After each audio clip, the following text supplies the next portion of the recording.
Hello my dear friends, നിങ്ങൾ സ്നേഹിക്കുന്ന വ്യക്തി ഈ ഒരു സമയത്ത് നിങ്ങളോട് എന്തെങ്കിലും പറയണമെന്ന് ആഗ്രഹിക്കുന്നുണ്ടോ എന്ന് നമുക്ക് നോക്കാം. നിങ്ങളിൽ നിന്നും അകന്നു നിൽക്കുന്ന നിങ്ങളുടെ പേഴ്സണെ നന്നായിട്ട് മനസ്സിലേക്ക് ഓർക്കുക. നമുക്കിവിടെ വന്നിരിക്കുന്നത് proposal, apology, window and connection ആണ്. അപ്പൊ നിങ്ങളിൽ നിന്നും അകന്നു നിൽക്കുന്ന നിങ്ങളുടെ ഒരു പേഴ്സൺ ഈ ഒരു സമയത്ത് അവരുടെ മനസ്സുകൊണ്ട് എല്ലാ രീതിയിലും നിങ്ങളിലേക്ക് ഒരു ക്ഷമാപണം നടത്താനായിട്ട് ആഗ്രഹിക്കുകയാണ്.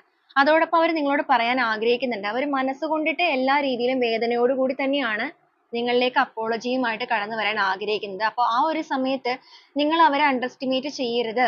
കാരണം മനസ്സ് തുറന്നുള്ളൊരു ക്ഷമാപണം തന്നെയാണ് അവർ നടത്തുന്നത്. അല്ലാതെ അവരൊരു ഫേക്ക് ആയിട്ടല്ല നിങ്ങളോട് നടത്താൻ ആഗ്രഹിക്കുന്നത്. കാരണം വീണ്ടും നിങ്ങളുമായിട്ടുള്ള ആ ഒരു ബന്ധത്തിൽ ആ ഒരു കണക്ഷൻ തിരികെ പിടിക്കണമെന്നും വീണ്ടും നിങ്ങളെ പ്രപ്പോസ് ചെയ്യണമെന്നും നിങ്ങളുടെ വ്യക്തിയോട് ആഗ്രഹിക്കുകയാണ്. നിങ്ങളിലേക്ക് ഒരു സർപ്രൈസ് ആയിട്ട് കടന്നു വരിക.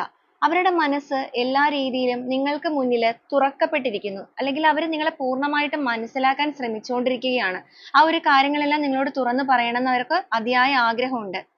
നിങ്ങളുടെ ബന്ധത്തിൽ ഇവരായിട്ടൊരു തെറ്റ് ചെയ്ത് നിങ്ങളെ മനസ്സിലാക്കാതെ ഇറങ്ങിപ്പോയ വ്യക്തിയാണെന്നുണ്ടെങ്കിൽ അവരിപ്പോൾ നിങ്ങളെ പൂർണ്ണമായിട്ട് മനസ്സിലാക്കുന്നുണ്ട്.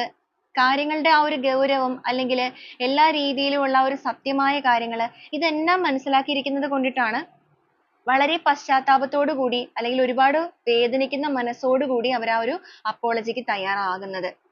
ഈ ഒരു പ്രണയത്തിന്റെ കാര്യത്തിൽ അല്ലെങ്കിൽ ഈ ഒരു സ്നേഹത്തിന്റെ കാര്യത്തിൽ വീണ്ടും ഒരു പുതിയ തുടക്കം വേണം.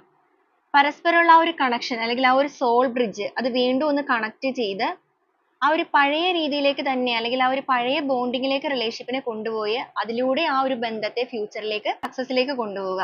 അപ്പൊ ഈ ഒരു കാര്യങ്ങളൊക്കെയാണ് നിങ്ങളുടെ പേഴ്സന്റെ എനർജിയിലേക്ക് നോക്കുമ്പോൾ അവർ ഈ ഒരു സമയത്ത് നിങ്ങളിലേക്ക് കമ്മ്യൂണിക്കേറ്റ് ചെയ്യാനായിട്ട് ആഗ്രഹിക്കുന്ന കാര്യങ്ങളായിട്ട് കിട്ടുന്നത്.